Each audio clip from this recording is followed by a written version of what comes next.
Hello, good evening and welcome. Welcome to Rangers Radio.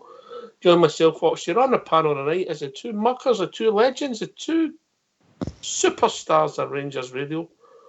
Bridgeman and Fox. How are we doing, gentlemen? I think you must have got me mixed up with somebody else there. Good evening. I'm looking for a tap, Fox. Oh, that's all right. I can see you all right that way. Can I say a big good evening to you two guys in the panel? Huge good evening to the guys in the lobby and to all the Rangers fans listening in all over the world. Good evening and welcome to Rangers Radio. Fox, obviously we lost a game of football on Sunday, but that's all it's happened. I'm sure we'll do it again in the future.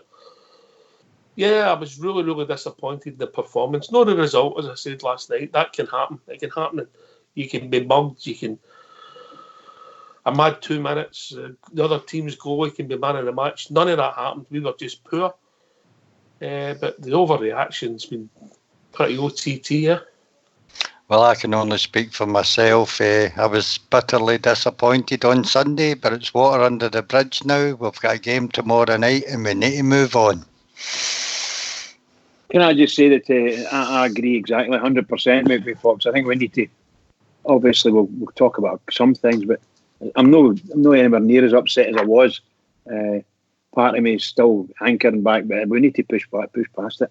We really do. Big, huge game on tomorrow night. Absolutely massive game. Biggest game of the season. The biggest game of the season. The whole world's going to be honed in on us to see what we do. Will we completely fall apart and all that nonsense, you know? We need to rise up above it. But because we weren't that poor. We went for a team that's been... If you think back to the run of games in December, we were disappointed when we drew with Aberdeen, but we knew we played well and done enough to win the game and blew it ourselves. But on Sunday, we offered very little. Absolutely, pal. Absolutely. I think everybody is very upset. Sorry, Foxy, I do apologise, pal. Carry on, bud. No, I was just going to say, everybody was just as bitterly disappointed as everybody else about the manner in which how it all happened. And yes, you're right. That could have happened. We can beat 2-1 with any team in the league. But it happened, and it happened to us. And the way it happened to us wasn't very pleasing. And that's as far as I don't think we should necessarily go back and talk about that game again. We should maybe start talking about with players what's going to happen. I don't know if we've got that, and I don't even know if you feel like talking like that. I'd like to look forward to the game tomorrow night. Mm-hmm. I'm sure we will. We're going to hear from the assistant manager shortly, but we're lucky, Fox. It's a good opportunity to get it out of our system quickly. It is indeed. Look, in all forms of sport, the inexplicable happens. For some reason, your team or an individual doesn't perform on the day. It happens. As I say, let's move on, Ox, and we'll not go dwell on it, eh? All right. So we'll start building up to tomorrow night. Maybe get a clue, injuries, a selection. So if you don't mind getting yourselves on mute. And we'll hear from Gary McAllister, huh? Sounds all right to me. Bridge? Yeah, it's cool, pal. No bother. All right.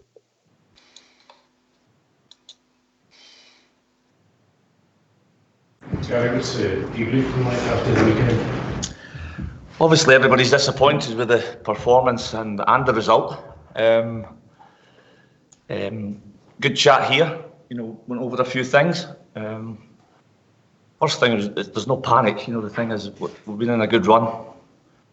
I don't think anybody's seen it coming. We were, as the manager said, we were pretty unrecognisable. The fact that we didn't play and we didn't compete. The players are well aware, and the beauty is that we've got games coming up, so we've not got a lot of time to dwell. We've got to push it to the back burners and move forward. Gordon, was it a frank exchange in terms of the debrief? No, it was what we was expecting. Obviously, we knew that we didn't perform on the day, and that the result and the performance wasn't good enough. So, when everything goes well, you watch clips of your team doing well. So when things are bad, that you have to take the criticism as it comes. Gary, would you accept that even with 15, 16 games to go, that certainly up until the split now, there's little if any wriggle room for Rangers to drop more points? No, absolutely. We need to be pretty perfect. We're well aware of that. We know got a rough idea what the points tally's required to be successful. And you're right, there's very little wriggle room. Yeah, Gary, is it frustrating when you are on that such a good run? You say you didn't see it coming. What do you put it down to then? What do you have to do to make sure it doesn't happen again? Well, the thing is, we go. The management, you question themselves as well. The preparation, the build-up, the due diligence that's done before every game, but that was all put in place. First and foremost, you've got to say Hearts did pretty well. Their game plan was good, and even though we didn't play particularly well, I thought we'd 2-3, not half chances, good chances, not gilt-edged, but big chances in the first half to go in with the lead. And in the game where we didn't play that well, we did get in the lead.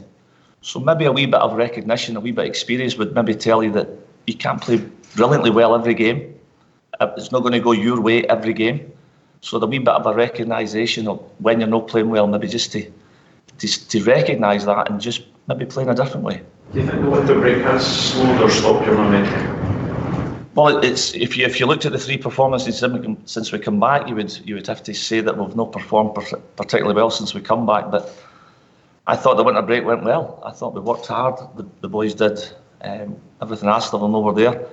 We went over a lot of sort of, just tick the boxes and all the things we've been trying to produce on the pitch prior to the break. We're going over old stuff.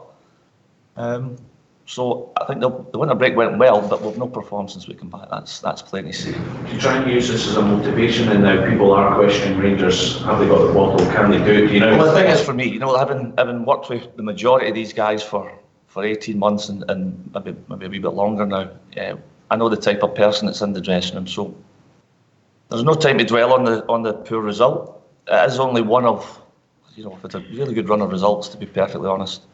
But I think you will see a reaction. I think Stephen described it as the most disappointing setback that he's had in his time here. Do you feel that this is now the biggest test of character for the players and the staff that they've had? Possibly, but then in moments like this, you've got to trust what we've been doing. We can't just think because one bad result, it's like just a massive shift or a big change. The way we've performed and the way the lads have played, and the tactic that's been used has served us well. Yes, we're always looking to tweak little things here and there, but we've got to trust what we're doing. We've got to trust each other. Confidence is still there ahead of tomorrow night? Absolutely. Conor, there was enough warnings after last season, the slow start after the winter break.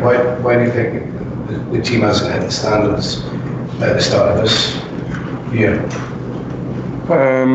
I don't know. Obviously, the Stranraer game, there's a lot of people behind the ball. We won the game. We had controlled the game. The St Mirren game, I thought, was very similar. And at the end of the game, we were disappointed in the change room that we didn't do more, that we didn't perform better. But we got 3 points, and we went into Hearts away knowing from the game earlier in the season it was going to be a tough game. But knowing we had to turn up, we had to be brave. It might not be the prettiest game, and like we said in that change room after the game, that some days you're not going to be able to beat everybody in a football match, but the one thing we can't accept is losing the physical side of the game, getting run over, losing first and second balls, and I think that's what let us down on Saturday, Sunday. The manager didn't miss in his post-match kind of analysis, said maybe up to 8 passengers were not naming them. What sort of effect does that have on players within the dressing room? Does it give you a bit of a jolt? Well, it has to, yeah. We have a game again tomorrow. Another big game, another league game that gets us 3 points, and we all need to be ready to go again because there's no time to sit and dwell on that game.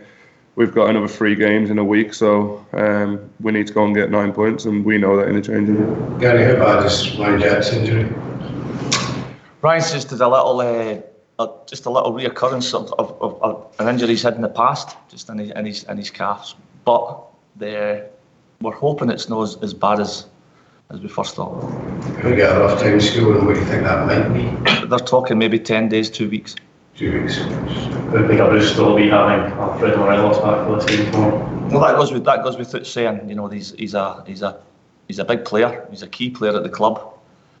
I'm disappointed to have lost him, due to suspension again. But I'm sure he'll come back firing. Do you feel the team have missed him since he's been out? I think any team would miss a player like Alfred. Does it show how key discipline is? I know you can argue with the right. No, absolutely. and moving forward, the discipline's got to be good and spot on as well.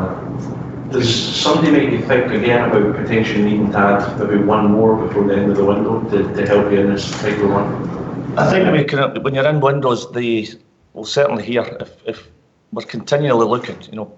Clubs like Rangers and big clubs across the world are continually looking to improve. And at any given moment, when an opportunity arises, we've got to be there and ready to strike. So that goes, in this window, the next window, the summer. It's an ongoing thing. We're always looking. Was there a report this morning about Brandon Barker and Jordan Jones potentially leaving? Have you got anything to say on that? Well, the thing is, they're two players that were brought here to try and make a difference. To try and make us better. It's very much the case that all the coaching staff wanted those guys there. They're two players who we thought could influence games when it's very, very tight. Recently, the pair of them have been injured, and it's up to them to show the manager and the management group they've got to do more to get in that team. I think you've seen six or seven wide players in the summer, but maybe not a lot of them have actually featured that much. You've been playing like that. As I said, that Jordan and Brandon both have been injured, and since coming back, they've got to show more to get in the team. What's the situation, Gary? Is there scope for them to potentially? Well, yeah, if they show us, they'll play. With the window approaching on Friday, we basically got one game. No. The thing is, they will. If they show in the training, they'll get an opportunity. Right. And just on Ryan Jack, you said 10 days. Have you said 10 days weeks back training, or 10 days before he can play again? Well, to be fair, I'm not genned up on the actual from the physios. The facts are that he's got a little problem in his calf, and that's the sort of time that it's took in the past to recover. And just on the potential incomings, do you think you might be doing something? As I said, we're continually looking. Matt does well when he's on for Jordan Flanagan at half time. Do you think he's potentially more suited to replacing Tavernier in these sort of games where you get a lot of the ball? Yeah. I would agree with you that Matt did very well when he came on the pitch. I thought he showed a bravery to get on the ball, and in possession, I thought he used the ball very well. So yeah, he's got a good chance. What about Ross County, Gary? What do you expect at Ibrox? Well, watching the bits of Ross County at Celtic Park, they had opportunities. They countered well. They were organised. So we're expecting a tough game. They'll come to Ibrox and try and make it difficult, get bodies behind the ball. But the interesting thing at Celtic Park was, on the regains, they got men forward and created a few chances. So we've got to be wary of that.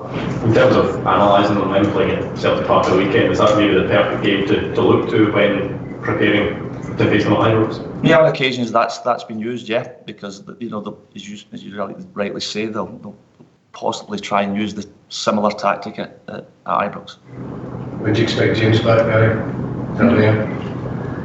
The word with James again, he's 10 days, a couple of weeks away, but he's back on the grass though, and he's moving pretty well, so he's a fit lad.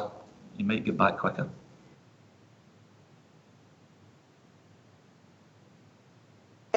Well, good news and bad news. Bridgman. Yeah, very interesting.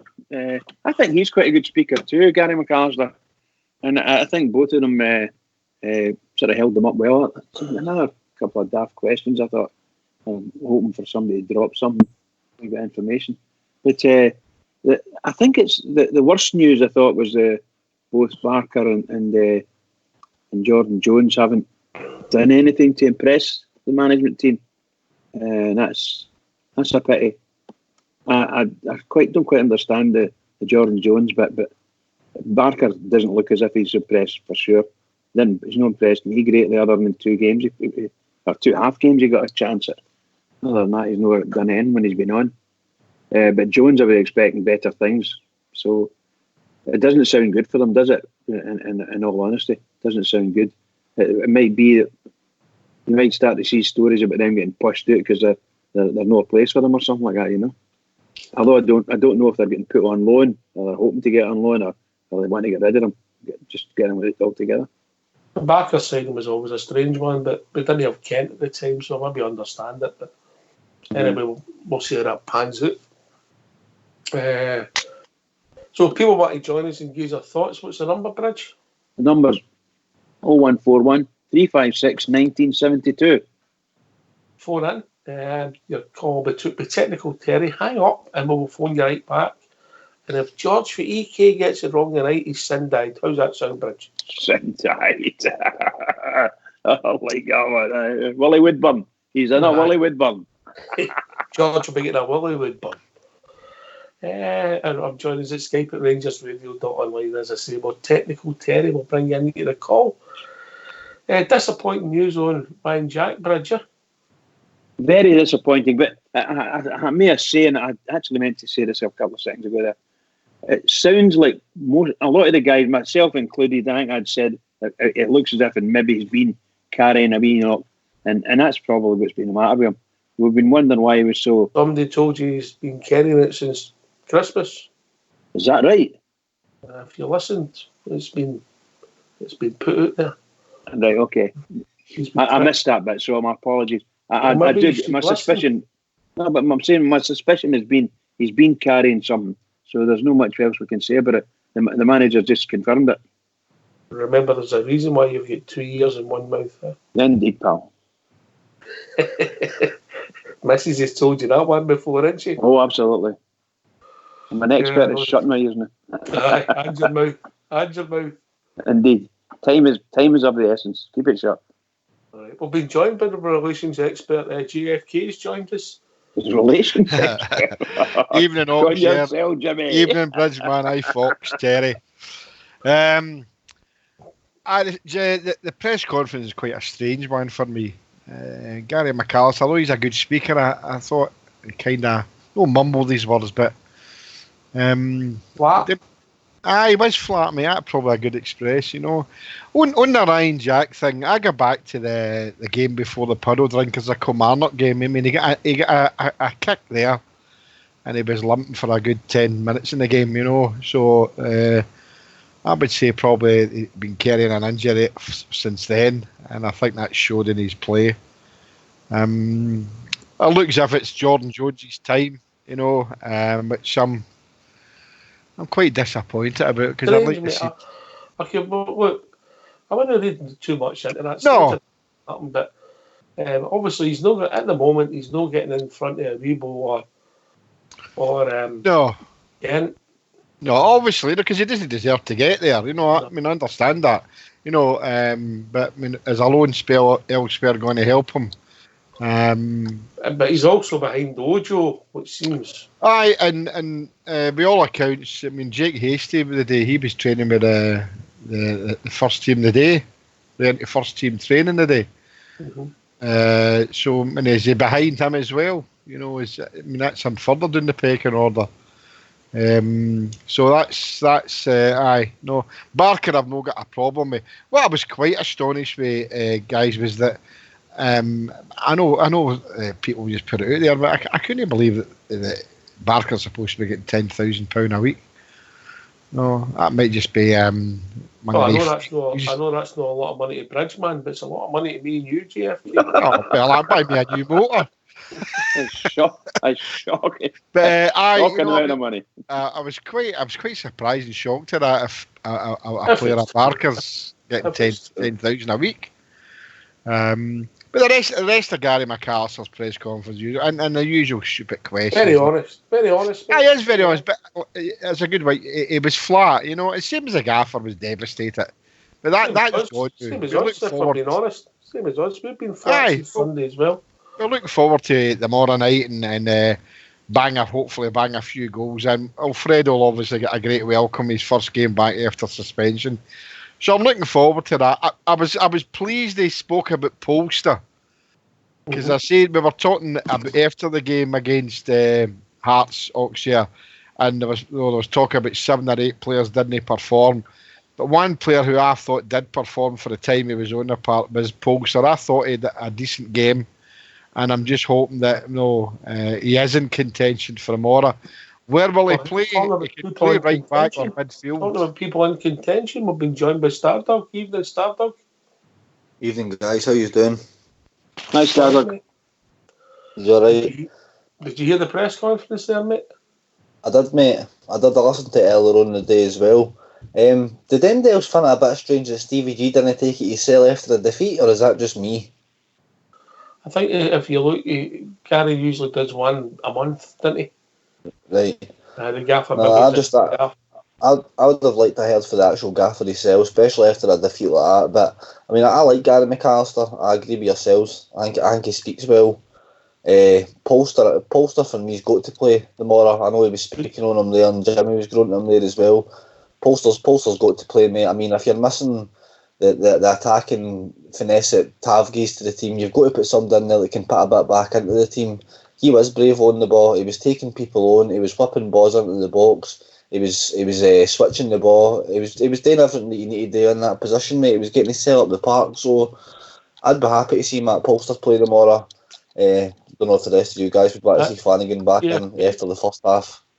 JFK, I actually think Polster will play. I think he's done enough to get ahead of Flanagan and the team. JFK then, Bridge? I definitely do. When me and yourself spoke about Polster before, you know, the cameos he's had before, I think he's performed really well. And just before you brought Stardog in, I was going to say that, I mean, where would you play him? I mean, don't forget he can play in midfield. So are you saying that he could replace Ryan Jack and Flanagan might still be playing? Is that what you're saying? No, I don't want Flanagan to be playing, but I'm just saying that he's got an option there, you know, but where he could play Polster. Look, is this a game too far for the boy against Ross County? Could he play at the right back? You know, the boy Nathan, is that maybe asking too much? Or would you, I mean, look, Flanagan gave us nothing there, Oxshire, nothing at all. So we saw what the young boy can do. You know, if you noticed it, JFK, just quickly before we go to Bridge, do you know what else he could do that nobody else could do in their team? Did you notice he could throw a ball? Aye. No slippy fingers. Aye. Took a shy at fullback shoot, if you remember right, Bridge. Yep. Well, I've been complaining bitterly, not, you know, I get a speech, complaining bitterly for the last 3 years that we don't really have him that can actually take a throw, can get a throw in done. And the truth of the matter is, I don't think our team really know where to position themselves for throw-ins. So it's a case of trying to throw it down the wing as far as you can, you know. But we very rarely complete a throw-in and get the ball. A couple, when Morelos has been involved, he's managed to get the header onto it and got a goal for that one. It was a smashing goal. It was against the Celtic, I think it was. Second goal against the Celtic at Hampden. No, Ibrox, was it? No, it doesn't matter. It was a good goal anyway. We just can't. We don't seem able to take throw-ins, and I'm not being funny when I say that. We just don't seem to be. And that was a pleasure to watch. You call him Flanagan taking throw-ins. It's good to watch. Good to watch. Anyway, we've also been joined by Rudy Bear. Evening, Rudy. Good evening, Oxchair, Bridgeman, Fox, Jimmy, Starluck. How are you doing, guys? How are we doing, Rudy? Aye, not too bad. Back in the solids again, as you like to say. All right. You have a lot to say on Matt Polster. Anyway, since you were obviously you were second choice for his missus, you know. If only, Oxy. Like everybody else, Ox, I really like Matt Polster. I thought he'd done really well when he came on. I like John Flanagan and all as well, you know, but you can't have Flanagan out for months, not getting a game, and then you chuck him into a game and expect him to perform. He's not got any pace. Flanagan's legs are totally gone. He's just an old-fashioned style fullback. That's all Flanagan is. You know, he's never going to give you what Tav gives. He's taken absolute pelters since the weekend. I've got a wee bit of sympathy for Flanagan, but like Jimmy, I don't like to see him in that position again, in all honesty, because if that's his preferred position and that's the kind of performance you're going to get out of him, then it's enough for me, I'm afraid. You know, I'd much rather see Polster in there. You know, I thought he'd done really well. But listen, he's been the whipping boy since the weekend, and in all honesty, there was very few of them came away for that game at the weekend, in my opinion, and I'm sure everybody else's opinion. You know, with pass marks. You know, so to take it out in Flanagan alone is something. No, it's ridiculous. Yeah, ridiculous, you know. But look, we move on, don't we? I mean, I was listening to Gary McAllister there, you know, and as you say, you were just saying, you and Jimmy, he sounds a bit flat. That's a good way of putting it. A bit flat. just like the performances have been since we came back from the winter break. We don't seem to be able to handle these winter breaks. Coming back for them. We don't seem to be handling these very well because, in all honesty, the game against St Mirren and the game against Stranraer, I wasn't overly enamoured with the performances in they two games. And I spoke to my mate after the St Mirren game, who's a season ticket holder at St Mirren, and he said he thought they were going to take a battle. He says, that's what I expected, is to take an absolute battle. And that's not what happened, as you saw. So they've got to start pulling it out the bag now, and they've got to start tomorrow night now. So they get into the game tomorrow night quickly, get out the traps quickly. A couple of good goals, some nice football, start to get their confidence back again, because they seem to be lacking in confidence a wee bit just now. Stardog, have we made the mistake? I maybe try to play Ryan Jack through something, and it's blew up my face. Aye. I think Jimmy mentioned the Kilmarnock game. I mean, it goes back further for me, mate. I would say it happened at Hampden in that cup final. He slammed his knee off the ground, and he was really, really hurt. And I was so surprised he came back on the pitch that day. And then remember, Steve Davis picked up an injury, and I just don't think I think they both get the choice. Who was able to play through their injury? Because I don't think at that time, in the build up we had to the 29th, mate, we could have afforded to lose the two of them in the build up to that game. So I think it definitely has went back a long way before the new year, mate. Definitely. And it'll be a miss. I mean, that's him. He's going to be out for the next 3 games then. If we've got 3 games in a week and he's out for 10 days, that's the next 3 games he's missing, mate. Do you know what I mean? So this could be the chance to deploy the formation I was talking about. It could be the chance. Well, it'll be interesting to see how it pans out. JFK, it'll be a big miss, Ryan Jack. I mean, I don't think he's played well the last few games, but the piece, he's been consistent. Of course he has, aye. And he has, it showed there in the last 5 or 6 games, that obviously there's something not right with him. And he will be a big miss, and obviously there's others there who've got to take up the cudgels and that, but as the Stardog said, it's all right, he's only out for 10 days, but we play 3 games in 10 days. So he's got these 3. So the gaffers have got a big decision to make who they put in that position. Did they put Scotty Arfield in there? Did they put Polster in there? Who could they put in there? Where did they be Flanagan? But for the main one for me is basically is Ryan Jack. He's out injured for 10 days, but they don't know how long it is. I can remember the injury that Stardog's talking about, but that's quite a while back. I don't think, because he had a few good games after that. But that might have just been an occurrence again. Maybe he got him fit and he got a couple of knocks. I can remember the Kilmarnock game. That was the one after the cup game that he took a couple of bad knocks and that, and he was limping for a while. So, but he's going to be a big miss, mate, I would say. But on current form, is that current form due to his injury, or had he just fell away a bit? Well, time will only tell for us, and see who replaces him tomorrow. Good point. Yeah. Can anybody else see anybody but Arfield coming straight in? Arfield, Kamara, and Davis. I think Arfield will come straight in, to be honest.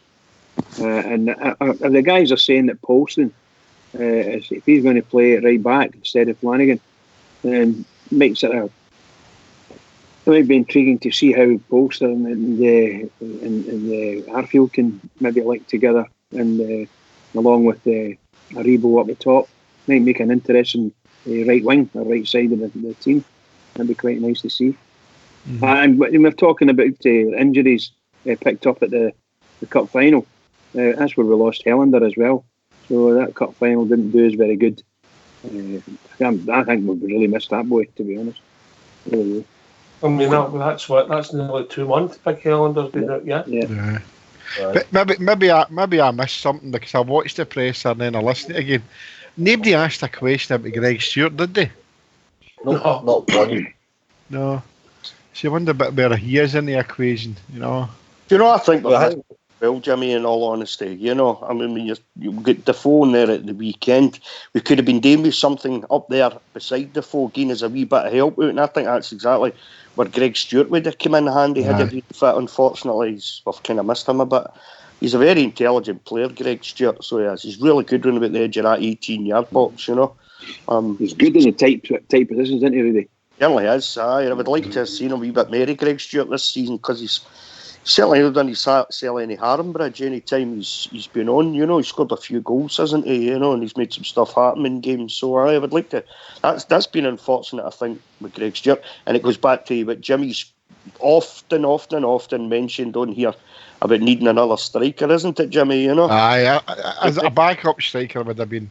Yeah. And Oxshire said as well, Rudy, you know, I mean, obviously we're not going to get somebody who's very well known and going to be wanting to be playing third fiddle to Alfredo and Jermaine, but we need somebody that could have fitted in. Jermaine Defoe tries his best with the service kit, but Greg Stewart would have been an ideal behind the bench when Fred's out, I would think, you know.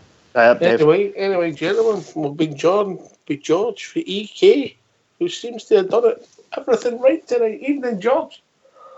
All right, boys, how you doing? Oh, you're getting it. Hi, George. George, aren't you? Yeah, All wee gold star there. George, you're top of the class. Leave your books here. You'll not be long.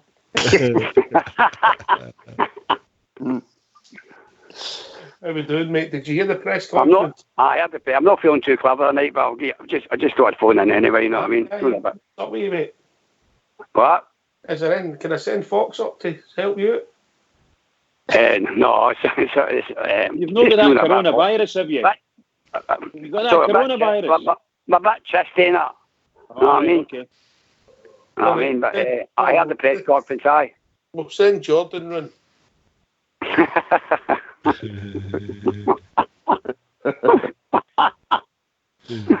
Go on, man. Aye. I heard the press conference, mate. I heard that. What's your thoughts? Aye, man. They're both good speakers, know what I mean? But, and the Ryan Jack, man, I knew there was something up with him. I knew it. Know what I mean? He's not been playing well for a while. And at the end of the day, man, I think, honestly, Arfield should come into that position. And I believe that Ingrid Polster should take Ingrid the right back position as well. Mm-hmm. So 3 changes then. So we'll have Arfield, we'll have Polster, and with Morelos back in, yeah? Aye, mate. So that's what I'm hoping for. You change things about, man. A wee bit faster, pass the ball a wee bit quicker, by the way. Take them apart. Stardom, is that fair? I think George is pretty close there. Oh, 100%, mate. If you're not playing Patterson at right back, you're playing. If you're not playing Polster at right back, you'll have to play the boy Patterson. Flanagan just doesn't come in a heater A2 for me, mate. Like Jimmy says, he brings nothing to the team in the attacking sense. You know what I mean? He's picked up yellow cards before half time. You know, he's in a shaky road before the half time whistle even goes. So as good as he is at getting in about it and things like that, it's just not what we need, mate. We need folk who can get up there and put the balls into the box. And I'll tell you, the lift that Alfredo Morelos is going to give this team tomorrow, mate, is going to be unbelievable. And I know that's not what a lot of folk want to hear, but unfortunately for us, we don't have a striker that can occupy 3 and 4 defenders at a time. Jermaine Defoe's just not that kind of guy, mate. You put one man on him, and if you don't play the ball or the last shoulder of the defender, you're not going to get much hope out of Jermaine Defoe. Morelos occupies 4 defences himself, happily. Well said, mate. And that gives you your Ryan Kents and your Joe Aribos the freedoms. I'd like to see Arfield dropping in there maybe tomorrow with a bit more freedom to play and maybe kind of go for that formation. I'm kind of like Gary McAllister said, and you mentioned it last night, Oxshire, change it yourselves if it's not working on the park. Don't wait for the command off the side of the field. Change it yourselves. Push somebody else up there if he's have to. So for me, mate, there's going to be a big lift tomorrow because Alfie's back.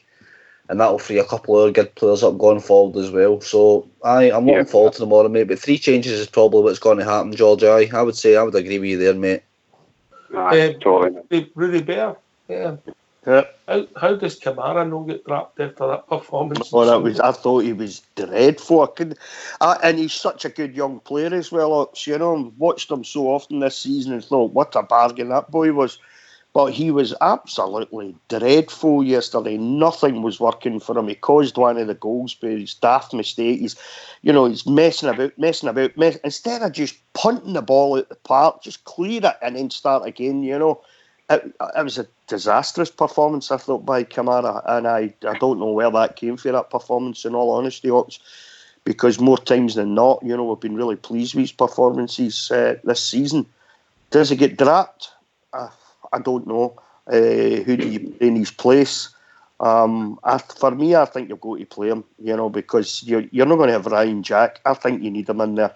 Hopefully we get a better performance out of him and he starts to get a bit of confidence back. Maybe he's lost a bit of confidence for some reason or other.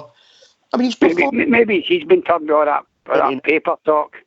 His performance in the 29th was outstanding. It was outstanding. That's what I mean. And then you look at that performance, and then you go back, you go to the performance on Sunday after, and it's like two completely different players. I just don't know. But then it wasn't just Kamara Ox, there was five. The whole left side, already. The whole left side. You could say that about.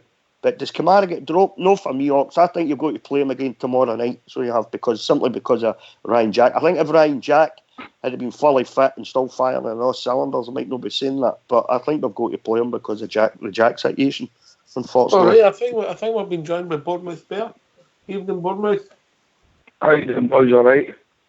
Hey, Bournemouth. Hey, Bournemouth. All right, mate. How you doing, boys? All right. What's on your mind, mate? Just a bit deflating the last couple of days there. Result. We've been struggling the last couple of weeks, Ox. I don't know. I've got a feeling Ryan Jack's been carrying a bit of an injury. I don't know. I heard you say that in all Ox, and I've got a wee bit of a feeling. See the space that Ryan Jack covers in a game. It lets our players develop, and we make a lot more players can play with freedom if Ryan Jack's all over the park like it has been. But the last 3 weeks, he's not been at it. And I just feel as if when Ryan Jack's not all over the park covering what he's been covering, we seem to struggle. Well, it'll be interesting to see if it comes out that he's had a long-term knock. It's looked that way, but if that was the case, what did we play him against in Rafa? Well, yeah. I heard Stardock last night and all, and I agree with Stardock. That game against Queen and South for all, I don't even see the point of that either. I don't see the point in that game one bit. Jack played in that. That was not. Jimmy, I don't see the point in that, mate. I don't see the point in that Queen of the South game at all. Jack played in the Queen of the South game. He didn't play in the Stranraer game. He made 7 changes for the Stranraer game. I don't think Ryan Jack was in it. Right. Sure, I might be. I'll just have a check, mate. Carry on, Bournemouth. Going forward tomorrow night, I don't really think we can make that much changes, to be honest. I really don't, because when you take Tav's out, Jack's out, or Alfie will come back in, but we've not got. When you look at the bench the last couple of weeks, we've not got a lot of changes we can really make, to be honest. So we've kind of really got to go with what we've got, to be honest. Jack was playing. Jack was captain. Thank you. I remember seeing my apologies. Do your homework before you come on the show, JFK. Yeah, that's very unprofessional. I've only had 2 cans of cider. He's a break. My brain's not working. You're in the cider now, Jimmy. I'm dead thirsty. He goes out to buy an LP, comes up with a road runner. No, a new car and cans of cider. But, well, know what I done? I thought I would take 5 a day, so I bought 6 Strongbow. So I'm just going. Nice one, pal. Oh, dearie me. What colour's your new motor, Jimmy? So I tell you, will you laugh? No. Green and white. Purple. Hello. Purple. How you doing, caller? Hello. Hello. Hello. Great show, lads, tonight. Who is it, mate? It's Dave from Colby in Northamptonshire. Well, you were on yesterday, weren't you? Yeah, but you got me wrong. You got my name Steve, wrong. Yeah, it was Dave. It's not Steve. The boys thought you were Steve. It's David. It's David. It's okay. We never called you Chaz, wasn't it? That'd been Chaz up there. That's it's a Chaz good one, and Dave. That's It's a good Chaz one, and Dave. I just want to ask you a question, right? The way we're going at the moment, can you see us winning 55s this year? Yes. Honestly, no. Maybe. Maybe. Do you don't think we can, Dave? Well, at the moment, I still think we're still short. I really do, because of all these injuries and that. You know. Yeah. What do you think? Dave, can I ask you a question, Dave? We went to Parkhead 3 weeks ago, and we played them off the park at Parkhead, and we got a result, and we played them off the park at Hampden, which we were unlucky. Would you have said we were 55 then? Yeah, I still think Rangers. Don't get me wrong. I still think Rangers can do it, but don't you think nothing's changed? Nothing's changed. Oh, there's a lot changed. Bournemouth. Aye, but you know what I'm saying? It's the same team. It's the same boys on that park. It's no, you know what I mean? It's the way I said Bournemouth last night was that the game in hand was a trump card for us. You know, if we remain 2 points behind the puddle drinkers, still with the game in hand, it's a get out of jail. It's a get out of jail card now. So we're 5 points behind. We need to win that game, but we can still win it. You know, we were all chatting last night about winning every game up until we play the puddle drinkers, including our game in hand, and we go tap the league again. So look, we know what happened against Hearts, and that for me that's all gone now. We need to look forward. So we've still got that game in hand. So that gives us that wee chink of light there that brings us back to 2 points behind them. And that by no manner of means is them running away with it. So let's be positive, guys. It's still in our hands. It's still in your hands, mate. Jimmy, there's been a lot of talk about mentality of the players. See the next 3 games that are coming up, right? You're starting off with tomorrow night against Ross County, and then Aberdeen, and then we've got Hibs. See the 3 games, that will show you whether these players have got mentality or not, because that's 3 tough games coming up, Jimmy. Because we break for the Scottish Cup, and the game after that against Hamilton, Rudy, you're right. The next 3 league games are the crisis, if it's going to be a crisis, and I don't think it will be. They're 3 very winnable games, but we need to step up to the mark. Absolutely. Do you think we need another striker, though? Yep. Yes. I do. Don't encourage him. I know I was the one that was banging the drum last season, but I think a lot of people have fell in and picked their flutes up and started to walk behind me. You know, I think we need somebody in there. And we could go on and on about the discipline that Alfredo's got about what if this happens and what if that happens. And I know that's not how life works. What ifs and buts. Jimmy, all he needs is one more yellow card, man. Well, this is what we were talking about last week, Rudy. I don't know if you're listening to the show. I mean, he's 1 yellow card away for a 2-match suspension. You think of the 4 yellow cards he's had, the 2 at Motherwell and the 2 at nothing really, you know. No, of course. We've said that before, Oxy. I mean, some of them have been merited, but the ones that he's had, honestly, I mean, it's not just because he's a Rangers player and we're all Blue Noses, but I just can't see why. The one at Motherwell was a nonsense. You think you're that tackle the Stranraer boy done on Andy Halliday? But Ellis has never done anything like that. Anyway, 2 red cards. That was worth that tackle. 2 red cards. We've been joined by Big Stevie. Oh, cover your ears, lock up your daughters. Evening, Stephen. Did somebody mention flutes? Yeah. Do you think we'll beat Aberdeen? Yes, of course we will, Davey. On and off the field. Honestly. We're going to let Stevie come in, mate, the Pied Piper. Pied Piper. Guys, all right. Yeah. All right, mate, you. All right, Davey. Well, a bit deflated during the last couple of days, but thank you, lads. As Rudy and that was saying, they're back in the solids again, guys. I was absolute ripping on Sunday, man. Honestly. Who was at the game, mate? Obviously, sometimes at the game, and obviously we get the goal, and it looks as if we're going to go and win the game, and it just went flat for us, didn't it? See, that's the annoying thing. You think, by the way, the first half we were absolute dire, and we get to half time, we come out, and we get the goal. You think you're just going to crack on for there, and then the complacency starts settling in. But the big game changer was Kamara for me. He puts the ball anywhere, to the left or even to the right, as soon as they get that goal, that was it. They'd something to play for. The game totally changed for there. So it did. But I'll tell you, our midfield was dire. Well, I mean, I'm a big fan of your midfield. Games are wild, what they put in and everything today. Steve Davis, how he reads the game and everything. There were just too many people not performing at all. There was a lack of fight and desire. And honestly, man, sometimes it's hard even starting the Rangers and listen to some people, you know,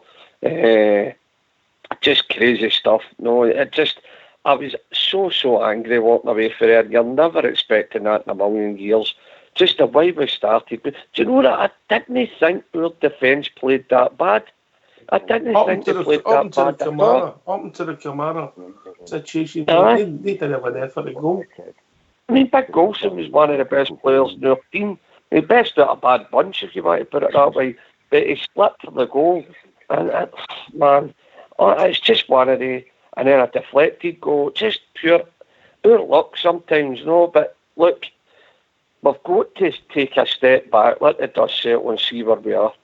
There's going to be twists and turns, man. And if there's any Rangers fans putting a white flag up now, man, they want to go and have a look in the mirror. Yeah. There's tons of time left.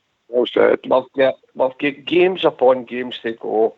And there's no white flag going up in this house anyway. I mean, there'll be no white flag on your door, will there? No, 100%, never will be. And guys, listen, Rangers fans really need to calm down a wee bit.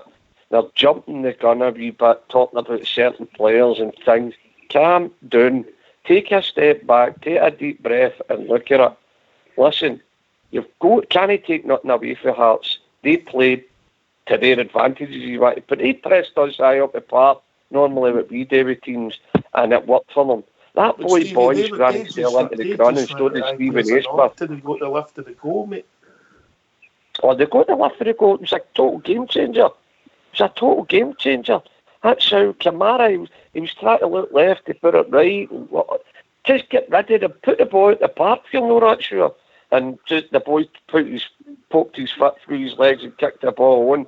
And then we're unlucky with goals and slipping. But that was a game changer, mate.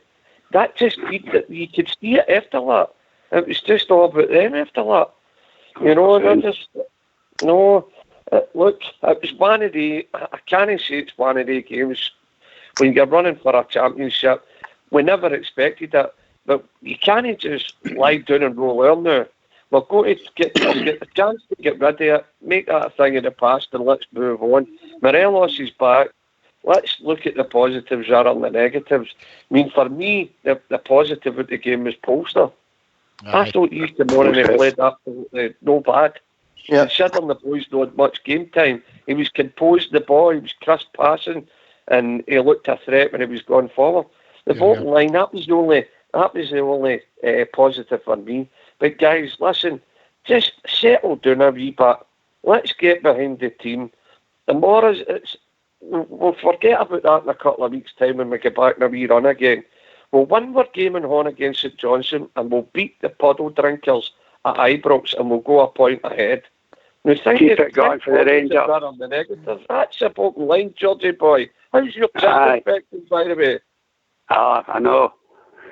We've got a medicine man in the band. We've got a couple of paracetamol. I think it's coronavirus he's got. Corona the drink. I don't drink. Do you know why there's no drugs in the jungle? Because paracetamol. You take a couple of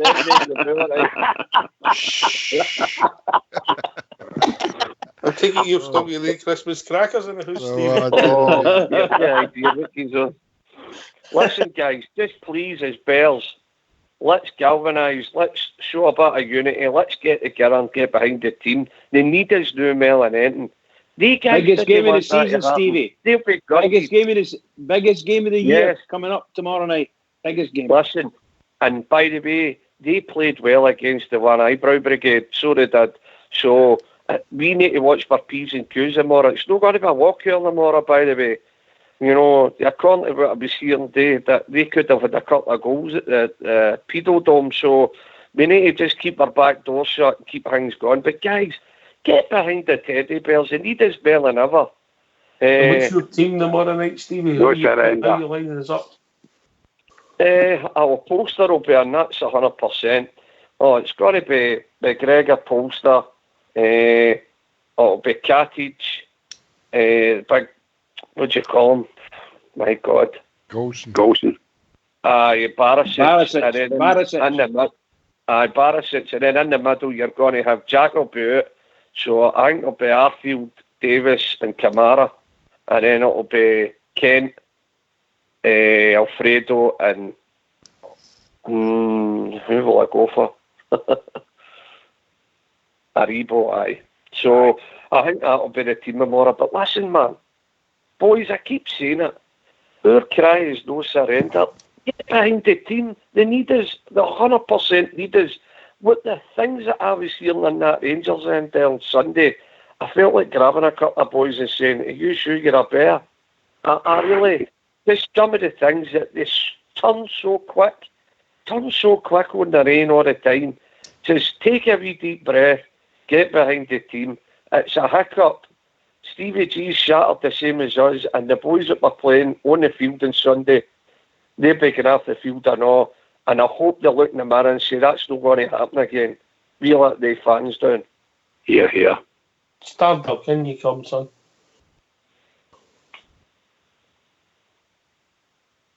Can't disagree with anything Big Stevie said then, mate. This is what it's all about. There will be points dropped this season, mate. We've just got to get up and go again tomorrow. It's up to the fans, mate, to get behind the team. I mean, I can imagine, Stevie, some of the things you'd have been listening to. I've seen a couple of stupid things online. I've heard a couple of stupid things myself, mate. But it's all about believing, mate. You've got to keep believing. Like you say, the cry was no surrender. So we can't be putting up any white flags, mate. Not at this stage of the season. There's far too many games to be played, mate. What's that, mate? I nearly ran down. I don't know if you've seen it in the telly. I hope no, and I don't like even mention it on my own shows. But some half-wit flung a pie, and your old dad here was nearly running down 40 odd stairs to get a hold of him. Because see if we would have won, and they clocked that pie getting flung. That's all they would have spoke about. That's all they. And when is the Bears going to catch on? When are they going to catch on? It's something stupid. I mean, if a bear traps his ball on the Rangers in tomorrow night, Morelos will get sent off. If we're going to learn, do you know what I mean? If we're going to learn, the referee makes a decision and some half-wit flings a pie. Now, I felt like getting down and dragging him into the toilet and battering him black and blue for being an idiot. Because see, we would have won. They would have just looked for that one incident. Rangers fans flinging objects again. They don't like it when it happens to their players, but look at their fans, animals. That's what they're going to say about us. We need to stop making it so easy for the press and these people to get a grip of us, man. But listen, they'll be looking back over the TV stuff now, Stevie. Now you've mentioned it. No, look. Listen, Brad, this is why you don't want to mention it. I'm only mentioning it so because it's for years and years. But the bottom line is here, guys. We need to learn this Bears team. Take a wee deep breath, get behind the team and stop turning and stop doing silly things and making it easy for the press, the propagandists to have an easy pop at us. I mean, I guarantee if we beat Hearts, that would have been mentioned for, you name it. It would have been mentioned in every tabloid. You're right, Stevie. 100%, mate. Drags. But that's just a wee silly thing that happened. And for all the good the Rangers fans do, and you don't hear a thing, you always hear the bad things. But listen, I'm just absolute gutted we lost that on Sunday. But see, when you take a deep breath back and you read the situation, win the game. We will win the game in home. We'll beat St Johnstone because we always win when it matters. I don't know if we were out with the wrong attitude on Sunday, as in, we're going to do turn up, we'll just pass this mob off the park. The ball was in the air more than it was on the ground, and that's only going to suit one team. They dragged us down to their level, mate, and we get sucked in it. Correct. 100% correct, Talks. We never get playing my passing game. They made sure of it. They were ball up in the air. Everything was going through Stephen Naismith, and I'm saying, see if somebody marks him out the game, they're nothing up front. The boys, we all know what he is. he's a one eyebrow brigade for Belfast, isn't he? So he's going to run himself into the ground. He's going to run himself into the ground. He's going to knock himself out to get that ball in the pocket. And the writing was on the wall, guys, wasn't it, really? So, look, we're Rangers. We sleeves rolled up tomorrow, we get a full house, and we get behind Stevie and the team. If we don't get behind them, if we don't get behind them, it only leads to other disappointment. So let's cut it loose. We know we can play football. Let's just get into it. Let's do a bridge man tomorrow night. Let's get 1-0, 3 points, a clean sheet, and a full house, and let's start it against the Sheep again on Saturday. Cheers, mate. We've also been joined by a caller. Evening, caller.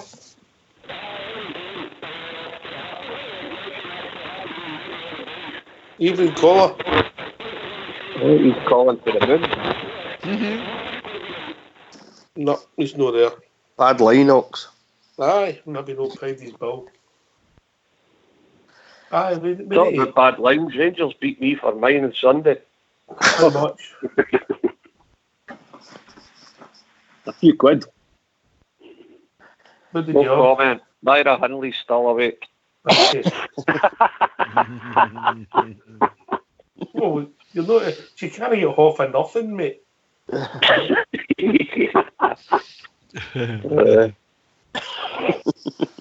funny how they want half your winnings, but they don't want to give you half your money when you get beat, innit? Can I ask a question, guys, before the break? I take it there's no news of the compliance officer, but the wee Griffiths throwing stuff in the crowd. It takes 3 weeks for all that to come through, mate. Does it? Okay. We'll need to be patient then, eh? Aye, you need to be patient. Hold your breath, But by the way, it wasn't just Griffiths, was it? It was that big goalkeeper of theirs, Craig Gordon. He was in fighting with the fans as well. Horrible club, horrible people. Absolute couple of tadgers, the two of them. I don't even talk about them, please. Just don't talk about them. No, I'm talking about the compliance officer, Stevie. It's a compliance officer I'm talking about.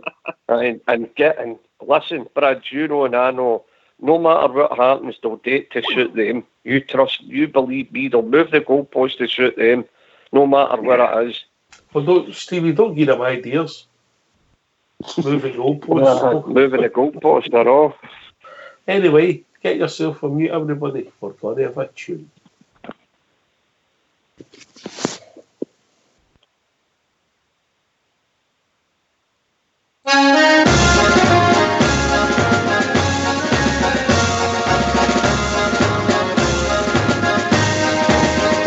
From the mountain and the glen, we are on the march again, sounding out the battle cry so famous, and we're here to stake our claim. We're the greatest in the game as we rally, rally, rally round the Rangers. It's rally, it's rally, it's rally, we will. It's rally for Rangers, it's Ibrox will thrill, and we'll place the victory crown on the pride of Glasgow town as we rally, rally, rally round the Rangers. From the valleys we have come to the sound of beating drums, marching with our Glasgow Rangers banners, and we'll hoist the Union Jack on the slopes of Ibrox Park as we rally, rally, rally round the Rangers. It's rally, it's rally, it's rally, we will. It's rally for Rangers, it's Ibrox for thrill, and we'll place the victory crown on the pride of Glasgow town as we rally, rally, rally round the Rangers.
we go, Bridge. You like that one?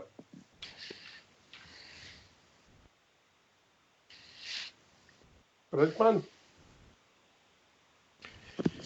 Back, Oxford. Oh, he's still dancing. He's still dancing, Rudy. He'd be having a jig up and down the kitchen. We'll have a tea Yeah, Oxford. Yes, George. Oxford. I'm going to have to leave you new boys. I'm not feeling too clever, know what I mean? I've got the basing with the Vic. I've got the basing with the Vicks in it. Now I'm talking about. But I've done my best for you boys. Now I'm talking about. Right, you take care, George. Tomorrow night will make me feel better. Me pump me tomorrow night. Keep it going for the Rangers. Come on, man. Keep it going. Well said, George. Well said. By the way, that's me just made it back, Oxford. Just made it back of the desk here, so. Are you matching up away dancing down the hall. You matching up down the close? Oh, indeed, aye. Up to the front door. Have you got a new side dunny, aye? Who, me? Up and down the close out the dunny. No, I'm all right, but I can. It's a long way to march when I start these marching ones. I love it. Brilliant. Some size of this, he's going JFK. Is that? No way. It's a biggie. Don't you listen to him, Jimmy? Is it a chalet, like, mansion? A single-ended party. Oh, I've been in a few of them. Right, well, right. I mean, Big Stevie's gone, obviously. Yeah, he's keeping the wheels of British industry turning tomorrow, so they'll be up early.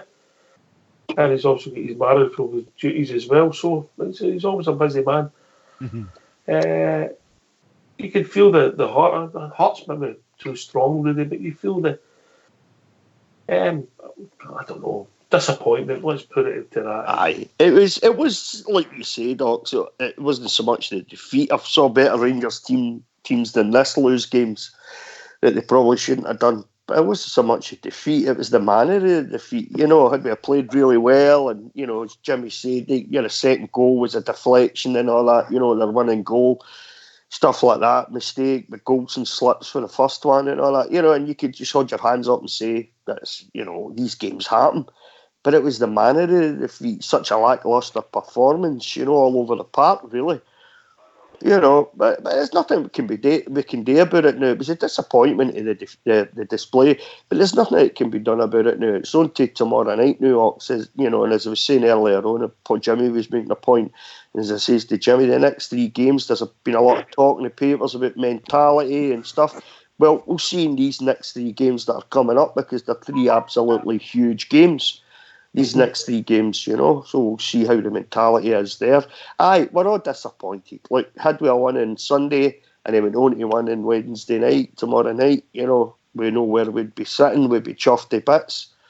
But, you know, we haven't played well in the games since the break, Ox. We haven't played well. You know, we've won 2 of them, we've lost 1 of them, but none of them.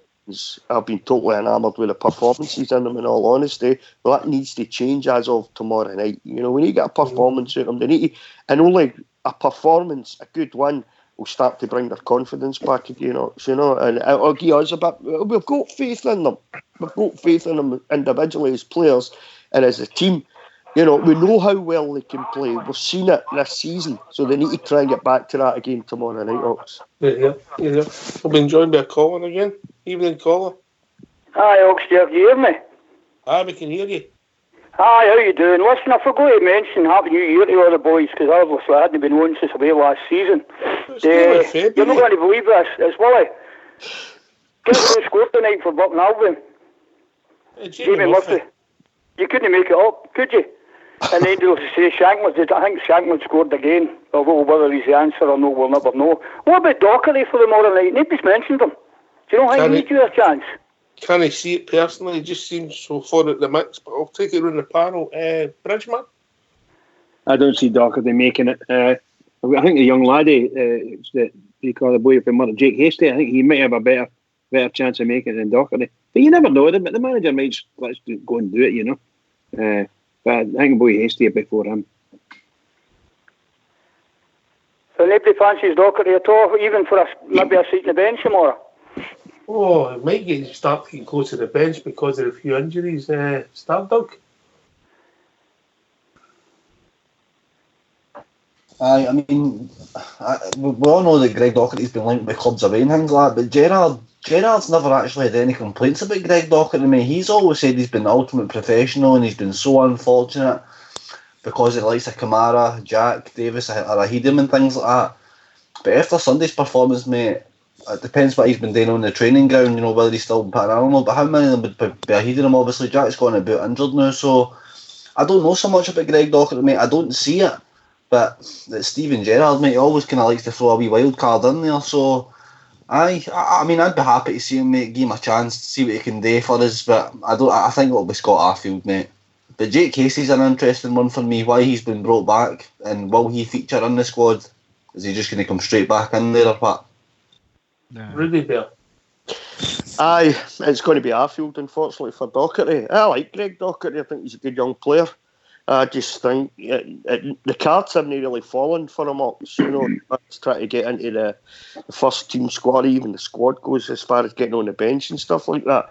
You possibly could see him tomorrow night, as you say, due to injuries and stuff, Ryan Jack being out and all that. But the midfield tomorrow, for me, is going to be Kamara, Davis and Arfield. As far as Jake Hasty goes, Hasty started off really well, so he did.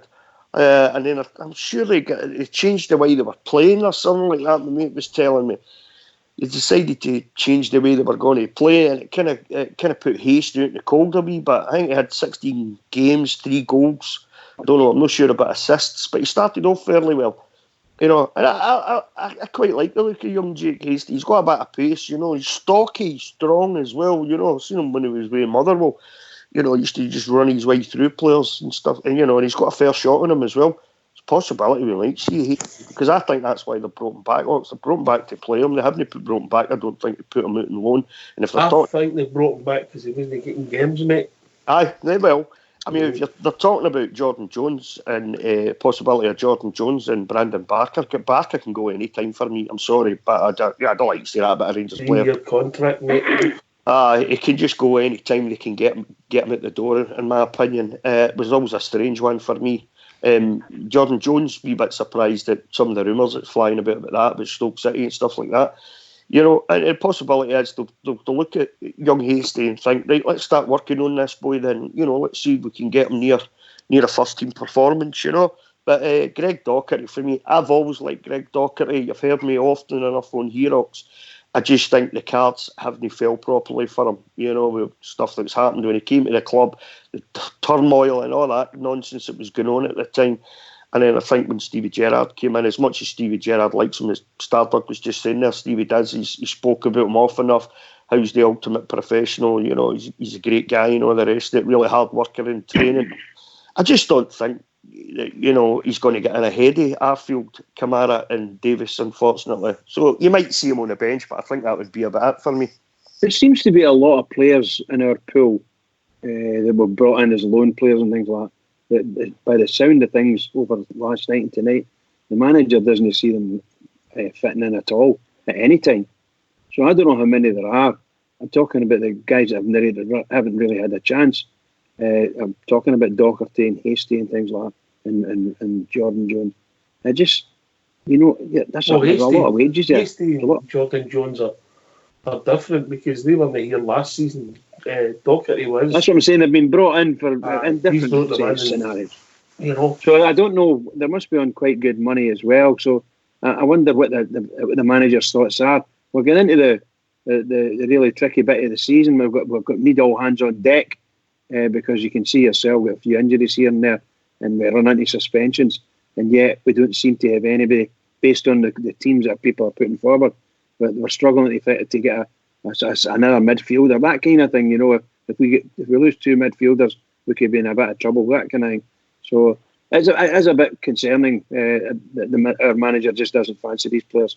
So maybe best to get to the end of the season and away to go. JFK. No, for me, Docherty, mate? I've got a better chance of playing tomorrow than Docherty. He's so far out the picture. It's too big a game. I know it's Ross County, but it's too big a game to gamble at. And for me, it's just got to be Kamara, Davis, and Arfield tomorrow. It's too big a risk. Where the boy Hasty fits in, I don't know. I mean, I've been looking at Rotherham. He's not been getting a lot of game time.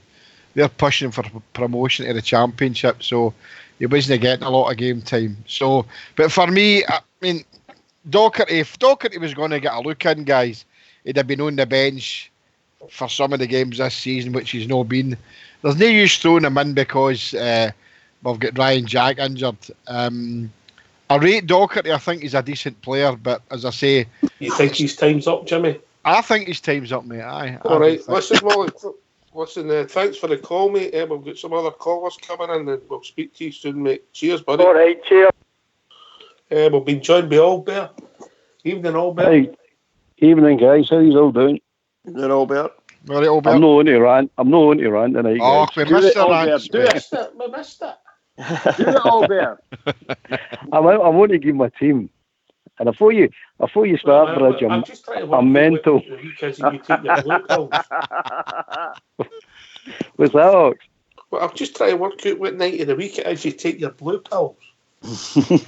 No, it's a blue pill every night for me, mate. They can stick the green ones up. The sheriff badges, I don't touch them. Right, give us your team.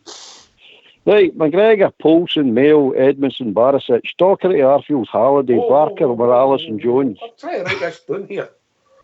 Sorry, I'll repeat it. Right. McGregor, Poulsen, Mayo, Edmondson, Barisic.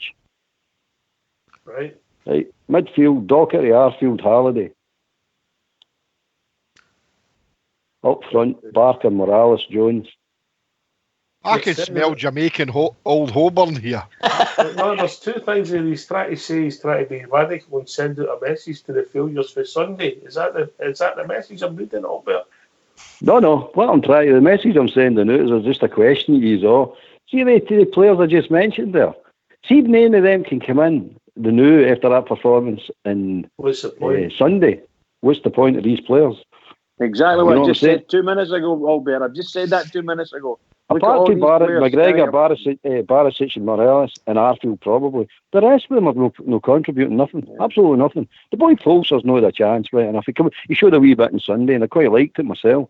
But what's your thinking in Barker? That's what I'm saying, Jimmy. What's the point? If he can't get in that team? If he can't get in that team, Jimmy, that's the point he's making. Thanks, Bridge. Thanks, Bridge. I know what you're saying, Albert. Sorry to interrupt you. Too subtle for you, GFK there. No. I know where Albert's coming from. That as I say, I can smell the Rastafarian Woodbine from here. That's a team away there. To make a point, no, I can see what you're talking about in a way, but that's a bit radical for me. Well, I'm going to go to these flip-flops and that's a Hawaiian shot, by the way. I'm telling you, I'm not going to sit with it. But they just wouldn't get in the team, Jimmy. Those players that he's mentioned, 9 of them won't get in the team. Of course I know. I know what he's saying. I know that. But, So but that's what I'm trying, the point I'm trying to make, that is my squad, by the way. This is my backup players. This is my He'll never go that radical anyway. I never thought he would go that radical. But my point is, any one of the players should be challenging for a first team place, and they're simply no. They're just sitting in benches and making up numbers.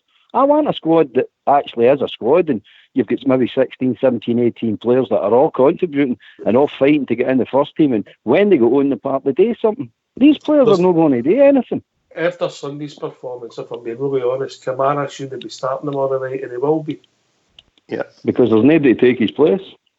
But guys, we're contradicting ourselves here. We were all sitting here weeks ago saying it's the best pool of players we've had. That is, Jimmy. Nobody's contradicting. That's the best pool. They just didn't play well on Sunday. It's Rudy's point to do it. We just didn't. We've not kicked a ball since we come back. That's the bottom line. We're talking about the fringe players. So, the fringe players are not any use to us then. Well, that's my point. I know that. I get your point, but it's contradicting. Because we can't 1 minute turn around and say that, look at the pool of players, we've got a good pool of 20 players, and then all of a sudden now we've got 9 donkeys. No, I've never said we've got a good pool of 20 players. I've said we've got a good team. The first team players that we've got are good. I mean, my opening statement was on Sunday, there was 10. Apart from the goalkeeper, there was 10 good Rangers players went onto that park. 10 good Rangers players went on to that park, by the way. But they left their football brains in the dressing room, and they left their bottle in the dressing room. That's all that happened. I mean, like, you can't. I'm not arguing their ability, Jimmy. I never argued their ability. I think they're a good team. I still think they're a good team. But Sunday was a disaster. I mean, and we're not going to win about it because we're totally get over it. But you can't ignore it. You've got to address it and face up to it, which will be done. I'm fully confident will be done, and we will bounce back, and we will go in and win the league. Total, I'm with Stevie. There's no surrender with me either. It's just I don't give in. No chance of I give in. But I'll still know. I'll face up to things. I can see where all Bear's coming from. I think a good point that you made. I think was it last night. You might have made it, Ox.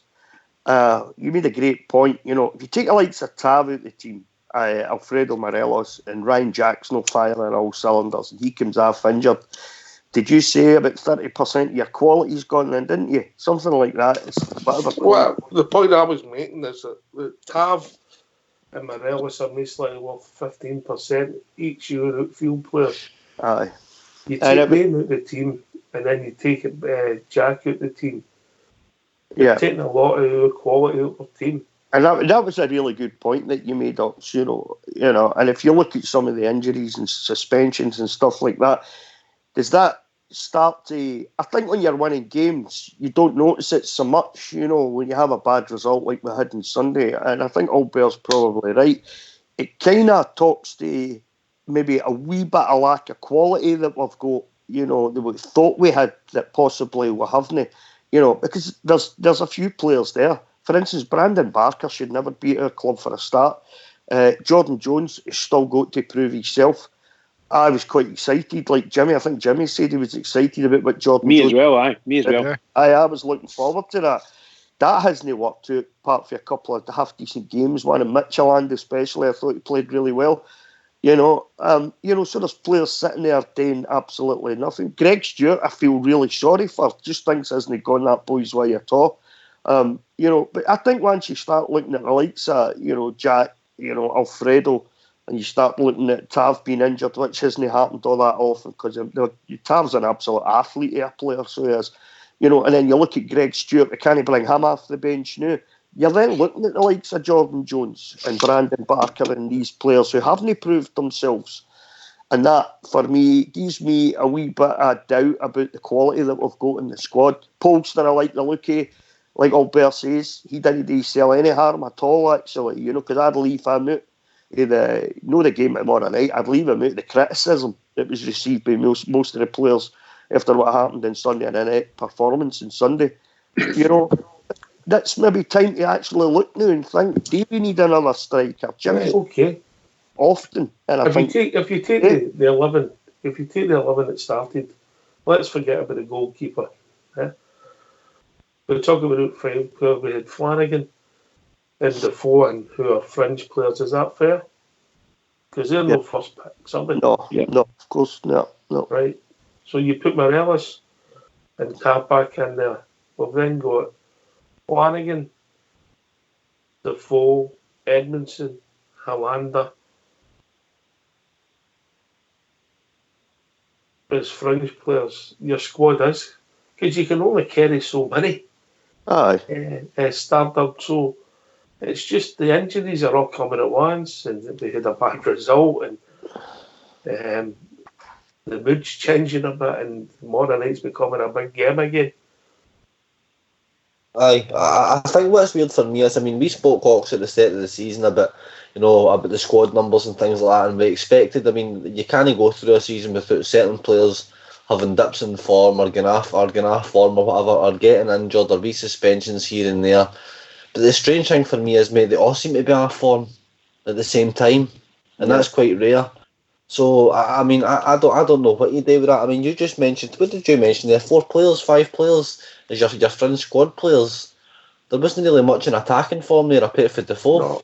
No, and then you've got maybe if you're being honest, we could put Greg Stewart into that because he's been unlucky. Right, we keep saying Greg Stewart, right? And Greg Stewart is unlucky not to be playing. But does anybody here think Greg Stewart could lead the line for 90 minutes? Because I don't see him as that kind of player, mate. I see him as been drinking about the box and things like that, and getting nice wee finishes that way, and making players making nice wee runs and things like that at the edge of the box and taking players on. I don't see him leading the line, mate. I don't see him as a target man or as an out finisher.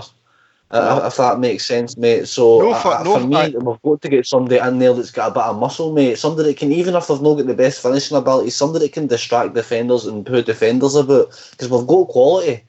We're just the quality just doesn't get shown, mate. Because when you're playing, unfortunately, with Jermaine Defoe there, I mean, I class him as a finisher. You get the ball at him in a decent position in the box, he will finish it.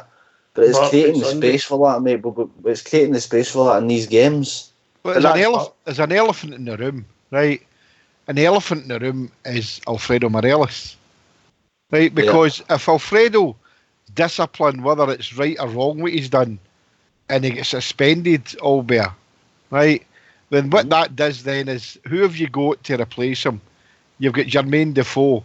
But if you've got Greg Stewart in there as a backup for Jermaine Defoe when Alfredo's suspended, then you could say, well, at least if Defoe's no managing having any impact, then maybe either bring Greg Stewart on with him or replace him. You know, but we don't have that option now. And I know that Greg Stewart's injured, but the manager's never done that. I mean, Greg Stewart's not even been getting a look in the whole season, guys. How many? I mean, we could go back. How many times has Greg Stewart actually started the game? How many times has he been on the sub bench? Once or twice, mate. Once or twice. Exactly. And he's never been directly substituted on for either Morelos or Defoe to play up front. You know what I mean? It's always been for a wide player as well. And I mean, like you're saying, Jimmy, we're talking about discipline, but we all know inevitably we're going to be in this position again, maybe even after the morning night. We don't know. Do you know what I mean? How long are we going to be willing to leave this, mate, to be in this predicament? Because Jermaine Defoe isn't going to work in these away games when you're away from home and everybody's tight against you and they're kicking you off the park and things like that. It's just, as good a player as he is and as good a goal scorer as he is, it's just not going to work for the way that this league happens. Well, that's my argument, is that, you know, as to me it's an elephant in the room, because, you know, whether we like it or not, Alfredo's discipline isn't what we want it to be, and it's I mean, these games that he's been out has cost us. You know, maybe he'd have gave us a G up against Hearts. Maybe no, we don't know. We'll never know. But we don't have somebody that can come in there. And if Greg Stewart's the answer, I'm happy to go with Greg Stewart. But it's all right to say he's injured now, but he's never been given the chance to prove that he could stand in when Fred's suspended or injured. If Jermaine's going to be the next one in line, then surely somebody should be behind him to step up. Here's a question then. I'll go to Rudy with this, and then I'll go to Albert with it. The manager, he's very loyal, and that could be a bad trait in management. I mean, he's probably got his core of players right down the middle of the park that he trusts, players that he depends on game in, game out, and that's not necessarily a bad thing, Ox. No, it can work both ways, mate. It can work both ways, as you say, Ox. You know, you look at some of the performances in the last, just let's say, 3 games. The last 3 games, some of the performances haven't been what we would be looking for, really. But it's, you know, what does Steven Gerrard see out the fringe players that Albert was talking about? What does he see in training? You know, he's with them every day. He sees them. He must know whether they can contribute. Does he not think they can contribute? If no, then why are they at the club? You know. But I mean, it's up to Steven Gerrard. He talks to them in the dressing room. He knows who his leaders are in the dressing room. The boys he trusts out in the park. That's got to be the case, Ox. He's got to depend on a core of players and say, this is my first team. I mean, all being said, if everybody's fit, I'm almost sure almost everyone of us would pick the same team, Ox, if every player's fit and ready to go. You know, and Steven Gerrard and his coaching staff probably think the same thing that we do. For me, the strongest team, the best team, when they're all fit, is the team that played in the 29th. That's our best team. It's as simple as that, in my opinion. You're going to have, as Stardog says, players having a wee dip in form. You're going to have injuries. You're going to have suspensions as the season goes on. Does he have other players that he trusts to bring in? I don't know about that, in all honesty, because I haven't really seen any of them show anything. And I'm leaving Greg Stewart out of that because I think he's just been unfortunate. But as for the rest of them, Ojo is no answer to anything, in my opinion. You know, I'd be quite happy not to see the back of that boy in a blue jersey again, in all honesty. You know, so we've got players there just now that he knows he can't trust. You know, but he's got his... You've got to listen to me. I told you he wasn't a player for day one. There was 2 idiots on here trying to tell me he was a player. in fairness to the two boys, you know, in fairness to Jimmy and Starter, great seeing him play. Oh, I never mentioned any names. I wouldn't do that. Name dropping and everything now, I'd never. Can I come in and Alex, yeah? Yes, mate. I think we've been saying we've got maybe in our full squad, probably got about 14 players that are first team material, and the rest are backup to all intents and purposes. They're not the greatest qualities, maybe 15 players. So I don't know whether the manager's going to run with that to the summertime. But you just said a minute ago, you get injuries, you get suspensions, and all of a sudden there's a big depletion, and you get strange results like we got on Sunday there. I'm not going to blame too many. We've done a bit of blaming. As far as I'm concerned, we've got a huge game tomorrow night, and I just want them to put a manager to pick the strongest team he can available, and never, from out at the end of the season, go anywhere less than his strongest team. To be fair, in the manager bridge, I don't think there was any dissenting voices about the team he picked. No, it was a good team. It was a good team. No, they played badly. That's what it was. Can I jump in there, Oxshire? Give you a wee match report. Rangers tonight won 3-2 against Clyde in the development. Bit again with the sounds of it, 3-2. Madubi and James Maxwell put the Gers 2-0 up in the first 20 minutes. Clyde pulled a goal back. Kai Kennedy and Josh McPake were missing through injury. Rangers controlled the game, made it 3-1. A late goal by Clyde made it 3-2, obviously. And Rangers went on to take the 3 points. Next game is against the Puddle Drinkers. They play them twice. The last game is postponed. Was that towards Japan? Towards Japan, aye. Probably was, mate, aye. So it was the boys won tonight. That was played at Hummel tonight. 3-2 in the Glasgow Cup. I did a lot right at the youth level, but and obviously the boy Patterson's had a wee taste. Boy Kennedy's come on, so the manager's shown that if it's right and if he thinks it, he'll give him a go. But to get a regular starter, it'll take a bit of time. And fair play to the boys win again. Starter, you were coming in there. I mean, my star centre forward wasn't playing. One of our biggest assets, our captain, our leader, if you like, wasn't playing. One of our top signings this season, whether we like it or no, financial wise, was Helander. He wasn't playing. Arguably our most consistent player, but half injured at half time. Was it just one of the days?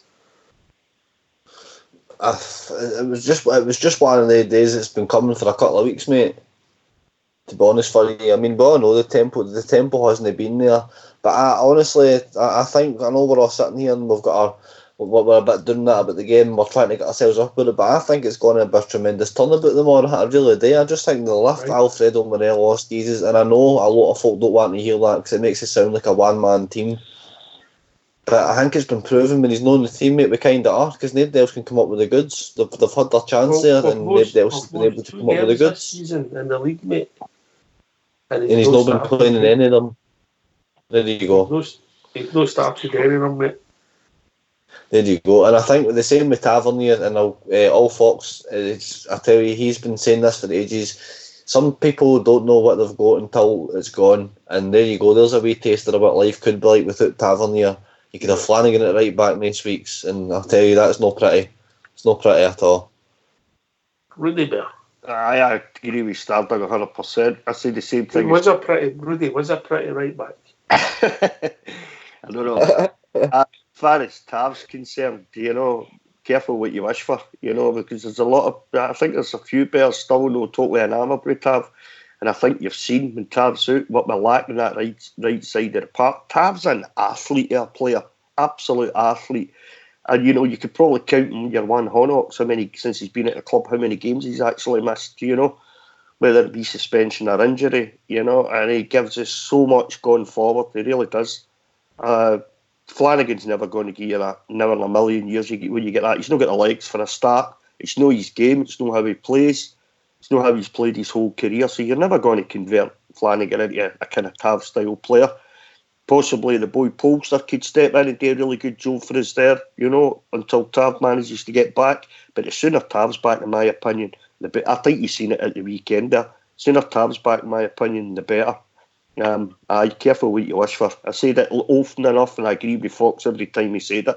Tav's no one I would want to see leave the club, because I think to bring a player in that gives you what Tav gives you is going to cost you a hell of a lot of money to get a player like that, So for me, Tav, sooner he gets back, the better, Ox.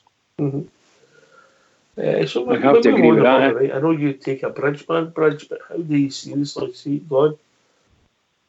How do you see Tav? No, the game. Tomorrow night. Tomorrow night we should be able to handle it. Well, I thought that about Hearts as well, I must admit. No, there's absolutely no way. We're at Ibrox. No way anyone, particularly someone like Ross County, should be causing us problems. No way at all. If they do cause us problems, then we should be ashamed of ourselves as a club and a team. That's just not good enough, no matter what happens.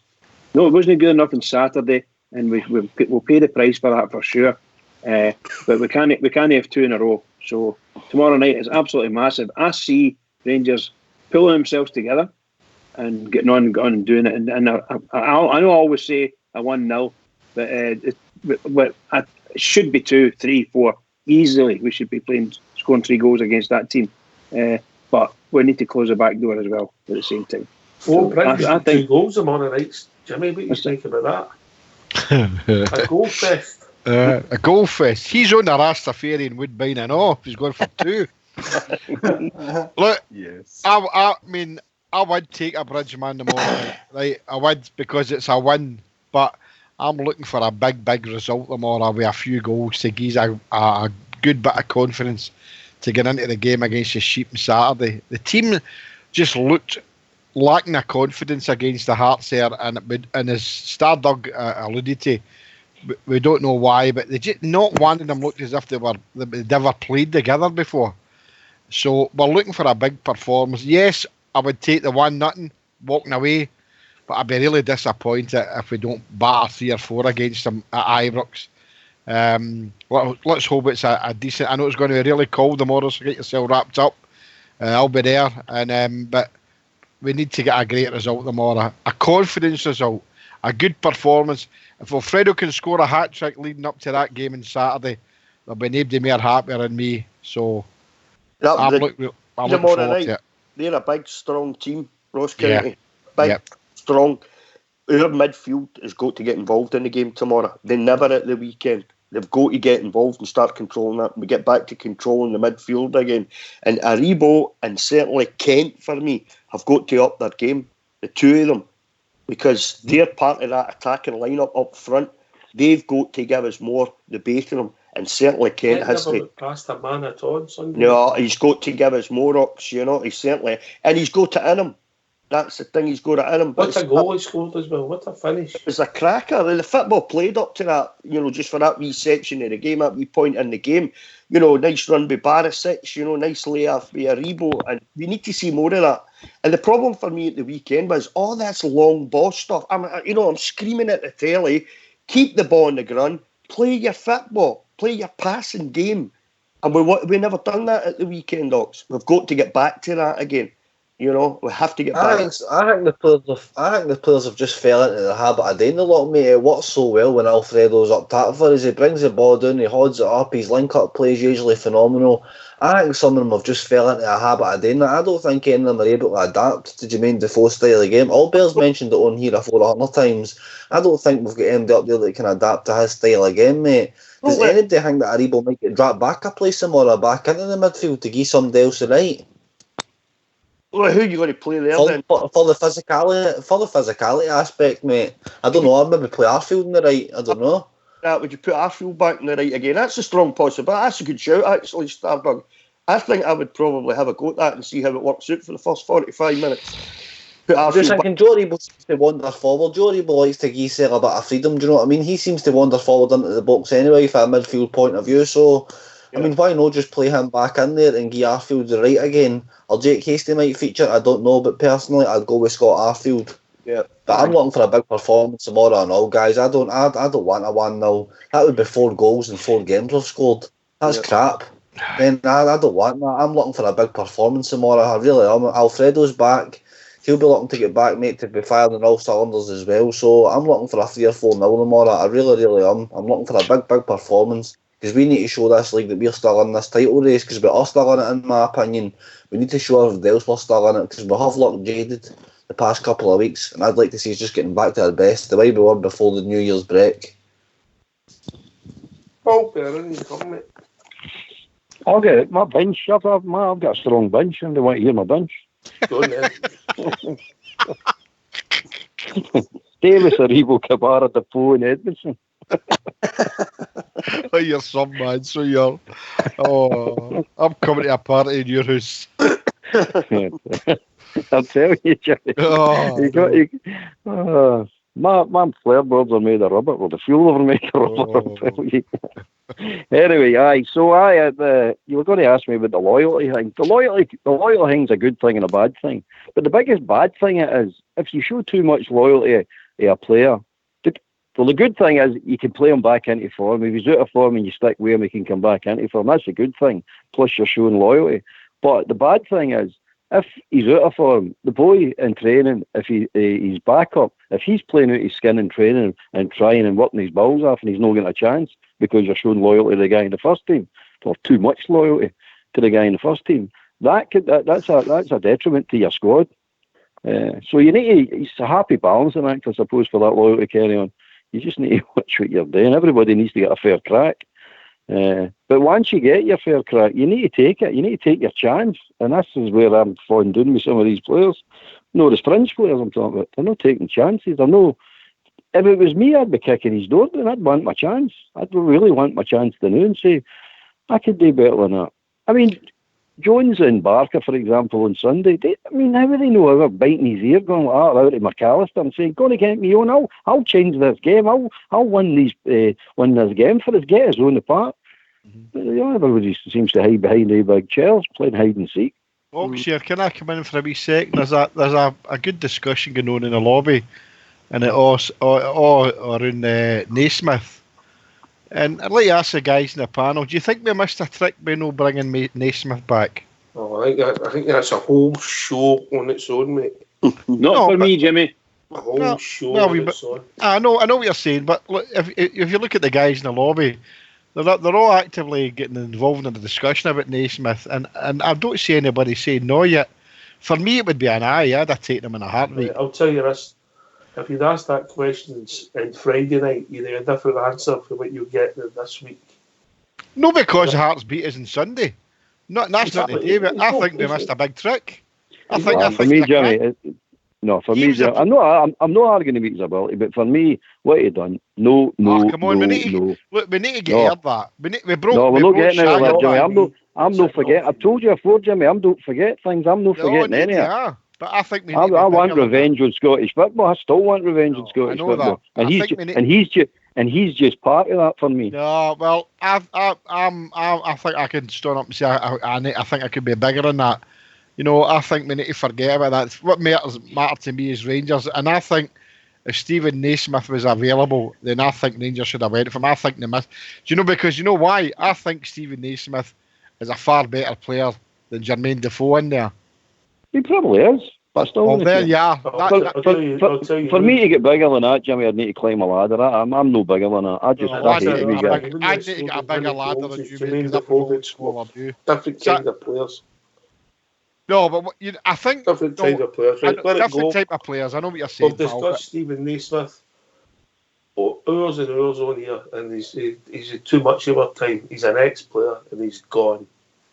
I know that, but I'm just saying that there's a big discussion. You could be dropped and all. Magic fingers here. But I'm voicing the opinion of the guys. I can get dropped. You drop me the new if you want. I don't care. Jimmy, if you're not Jimmy, the lobby. If you're not careful, Jimmy, you're going to be up in the stands with me and Alfie. It doesn't bother me. I mean, I'm thick-skinned. I'm as thick-skinned as Ox here. All I'm putting forward is that there's a big discussion in the lobby. We are the voice of Rangers Radio, and we hear our voices, but the guys in there are all talking about it. So I know it's not, but what I'm saying is, me personally, I think I can get over that. I'd have taken Stephen Naismith in a heartbeat. That's my Jimmy, Stephen Naismith's played probably 50% of the games. He's only played 50% because of injury. It's how they kicked the ball. I'm saying that. So that Rangers wouldn't get away with that. They wouldn't get away with bringing somebody in who only plays one. I know we don't want to go off on a tab, but I'm not talking about that. I'm talking about, we could have signed him last season. I'm just saying. You know, it's all right saying he get injured, but he might not get injured when he was playing with us. He got injured when he was playing with Hearts. But I just talking about Hearts. We're speaking about him playing with Hearts at the moment. And could Rangers have taken him up before he went to Hearts? The answer was yes. We could have done. But a lot of the Rangers fans said no. And I don't think I would change my mind. I don't think we would. Looking at what he's done with Hearts, he's only played about 50% of the games. Nobody's ever said that Naismith wasn't a good player. There's certain things about him. What did he do wrong then? Well, they don't like what he did the way he left the club. Rangers don't exist. That's what he said. He said Rangers don't exist, Jimmy. Wait a minute. He said Rangers don't exist. We brought Lafferty McGregor. He at an interview, him and Whittaker. An interview. Right. I remember it playing, Jimmy. Don't start. He's a rat. He's an absolute rat. Okay, I mean, everybody's got their own opinion. Jimmy, Listen, Jimmy, we brought McGregor back, we brought Lafferty back, and we brought Davis back, and I've not got a complaint about any of the three, because they never said anything, Jimmy. They just went away, looked after themselves, which is fine and dandy in football. You've got to do that. I'm not arguing about them. But he sat in that interview and said, well, it's no Rangers anymore. No for me. No, well, we're no Rangers anymore. You're not a Rangers player anymore. Jimmy, I'll give you my opinion on him. It's a no for me, mate. Purely and simply for the exact same reason all Bears just said there. That for me, it's a no. Simple as that. Oh, well, that's just yes, mate. Am I getting pulled into this somehow? Yes or no? I wouldn't have him back, no. There you go. So apart from yourself, you're out in a limb there. I know Fox says whatever I say. Hey, I'll say what I want to say in that aspect. I would never. I'll say what I feel like saying, but it's not just me. The guys out there, I don't see anybody disagreeing with it, and I've said. So, yeah. There's only one way to solve this. Well, ask them. Ask them all then. Lobby, yes or no? Yes or no. That's it. End of. And it's a no for me. Who was that? I think that's Fox. And don't worry, all better. I've had it confirmed. Been banned for a week after this show. You can't bar Jimmy. It's not the same as it, Jimmy. Hey, I've been barred for better places than this. But they cost you money. Well, there's a few pubs in Partick shut down after I get barred.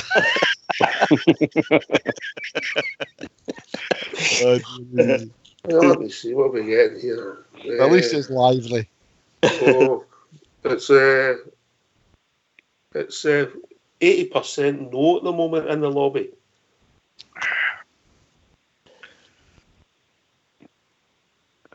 It's kind of it's turning a wee bit. I would say it's 60-40. See, you've got me. I'm looking in the lobby. I'm looking in my lobby here, going, what are you talking about? I'm marching up this lobby. Swinging on the pulley. She's shouting at me, what are you doing? I'm fucking looking for the lobby. What's happening? I don't think you're the first one to do that. I wonder where the lobby is, isn't he? All I can see is that, look, we said yes to the number 10, who I could never see his name when he played for us. You know, and he was a rat.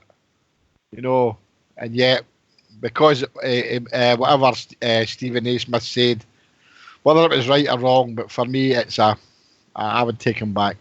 But that's just me. Who's the number 10? You can't say his name.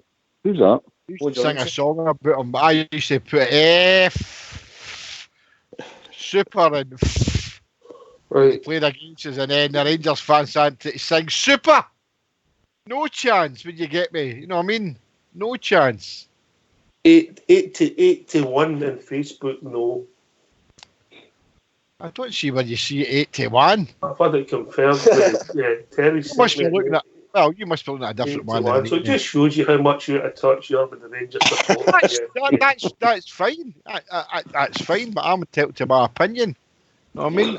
And there you go. Yeah. So you just got lobies in here all bare knowing your house. Right, so tomorrow night, Rudy Bear, how do you see it going, mate? I'm hoping for a good performance, Ox. I think we will.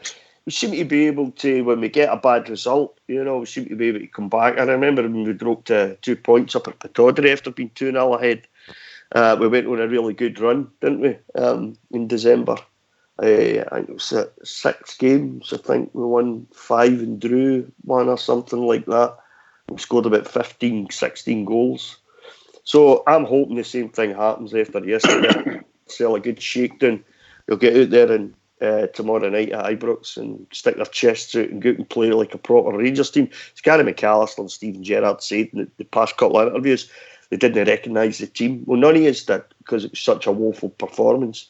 We know how well they can play, so we want to get back to a bit more of that tomorrow night. I'm sure Alfie coming back in, get the team a bit of a boost. Sooner Tav gets back, the better as well. But Alfie coming in will be a huge boost. You know, young Stardog was saying earlier there, he can occupy a whole defence all on his own, Alfie.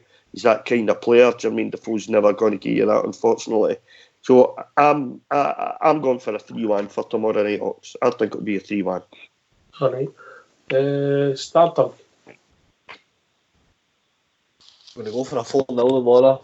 I'm expecting a big performance phase. I really am. I'm expecting us to turn it about and show the Rangers fans that we'll still get the heart and we'll still get the desire to go and win this league. A couple of goals for Alfredo Morelos and a really, really big performance for Matt Polster, mate. That's what I think will happen tomorrow. For 4-0 for me. All right, I'll take that, mate. I'll take that. Albert. Well, to be honest, it's not about the performance tomorrow for me. I know it's one in football, I'm going to say, but what I'm really looking for is a bigger conversion rate for the chances created, mate. First of all, create the chances and then take more of them. Because at the moment, we're not doing it, and that's what's causing us a big, big problem. It's causing us a big problem. We did miss some decent chances on Sunday, mate. I know that, honestly, Oxen, you know yourself, if we take 1, 2 of the chances, it's a completely different game, completely different. And that's all it takes. Just convert your chances, guys. Just take a bigger percentage. You can't convert them all. We all know that, but take a bigger percentage. That's what I'm looking for. So performance, not interested. Just create and take more chances. All right. I think actually, if we'd won on Sunday, I would have took a bridge, if that makes sense, JFK. But I'm looking for a wee bit more now. I would take that as well. But, I'm going for 3-1, mate. I still think it'll be a hard game for us. There's something just no right about the squad now. How can 7 or 8 players play like that? That's beyond me. That you can see maybe 2 or 3, maybe 4, but there was 7 or 8 players there on Sunday who didn't perform. As I said earlier on, they were all playing there on Sunday as if they'd never played together before. That's worrying for me. Yeah, and I know it'll be a full house, hopefully tomorrow, depending on the weather. But I still think it'll be a hard game. I think it was Rudy says these are a big lump of boys, this team, Ross County. So I'm going for 3-1, mate. I'm there in the Stardog camp. Any coverage? Well, you know, I'm going to say 1-0, but hoping for a mollication. That's true. No, I'm saying I'm going to go for 1-0, but I'm hoping for a mollication. But obviously, I want more than 1-0, 2, 3, 4, whatever, you know. But look, I'm going to say what the rest of the guys are saying. It's going to be a tough game, and we need to pull our socks up. We need to get the players right. The management team management and coaches They've got to get the players right and get them out there. This is our home, and we're not going to go there and lie down. And if any player does lie down, then he needs to go. Simple as that. He needs to go. He needs to play. We need Alfredo Morelos to play. Hopefully he gets 1 goal. If he gets 1, he might get 2. And if he gets 2, then you never know how many he'll get, because he just goes on a run then. And we'd love to see him. The rafters will roar if Morelos goes. Was it up at Ross County this season? He'd scored 2. Gerard pulled him off. Him and He was raging. But that was kind of funny and light. I don't think there's anything light. I mean, the atmosphere wise and the feelings. I don't think there's any lightness about what's happening at Ibrox right now, because of that result changed quite a lot of minds and a lot of hearts, to be honest. And I'm sure that the management team will be tearing them apart for 2 days there. I know, but just before we go, people like to hear from Fox, or like to hear. Obviously, you'll be the game tomorrow, so hear his thoughts. Fox, if you don't mind, mate. I think it'll be an open game of football. I've seen the game against the Monkey Mob. They did play very well, Ross County. Was it a penalty, Fox? Was it a penalty? One of the ones, mate. Iffy. I don't think the referee's seen it, mate. I think he guessed, to be honest, but never mind. If they hadn't got that penalty, I don't know if the score would have turned out just the same. But anyway, they played very, very well. Quick on the break, and they were quick to get men to back up their attacks. What's the boy's name that runs them? Stuart something? I can't remember his second name.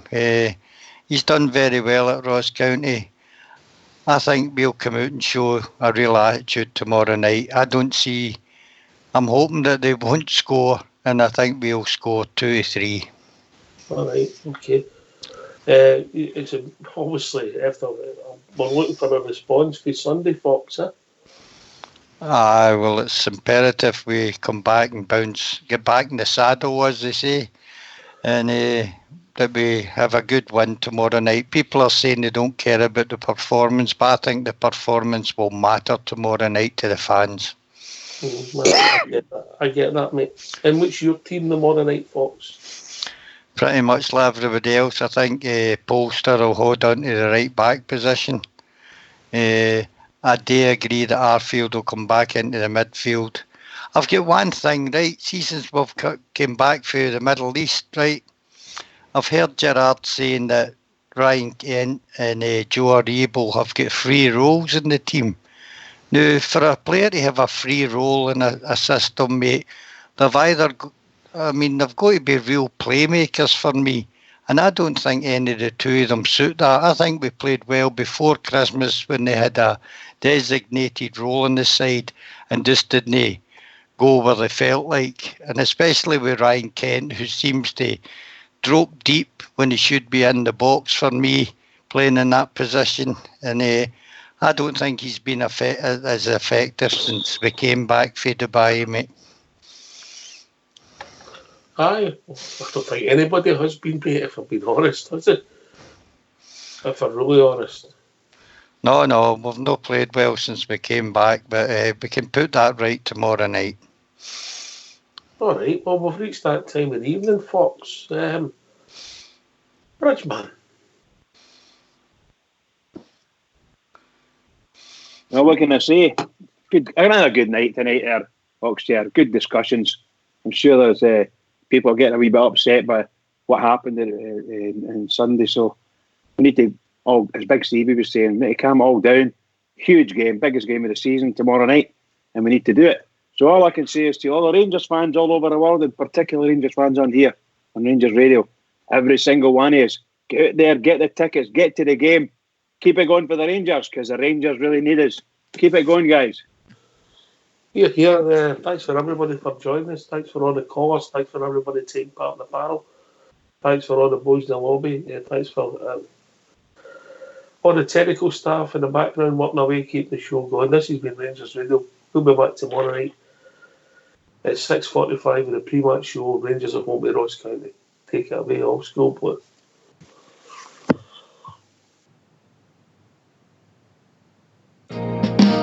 We are the Rangers FC. We are the people, you better believe.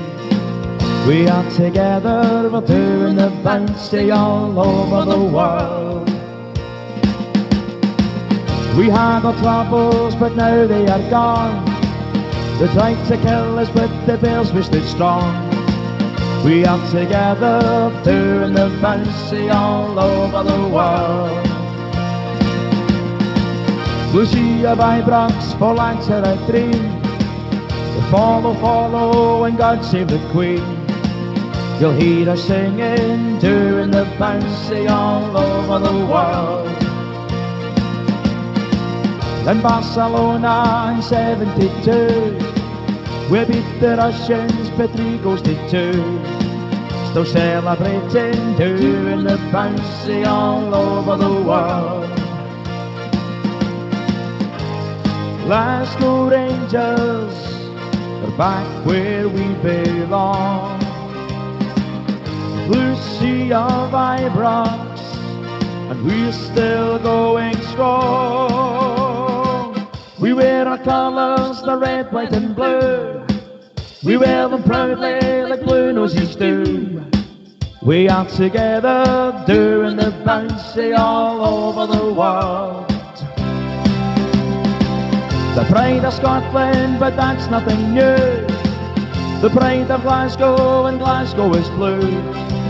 We are together, doing the bouncy all over the world. To be a blue nose, it fills us with pride. We are united, we'll never divide. We are together, doing the bouncy all over the world. Doing the bouncy all over the world. Doing the bouncy all over the world.